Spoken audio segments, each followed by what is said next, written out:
যে 1806 জন শিক্ষকের নাম দাগি হিসেবে চিহ্নিত করতে পেরেছিল এসএসসি, তাদের পাশে তো এই মুহূর্তে এই চরম দুর্দিনেও একটা মানবিক সরকার রয়েছে।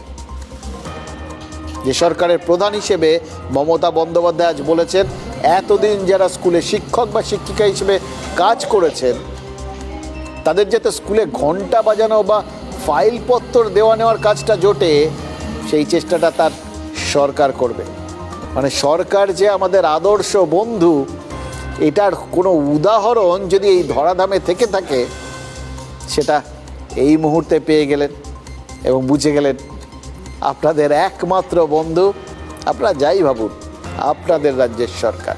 দেখুন, এর আগে কি শুনেছিলেন, একজনেরও চাকরি যেতে দেবেন না, চাকরি তো চলে গেছে 26,000-এ। এই যে সি আর ডি এর বক্তব্য, এটা তো একটা সরকারি চাকরি, সেখানেও তো পরীক্ষা দিয়ে চাকরি পেতে হয়।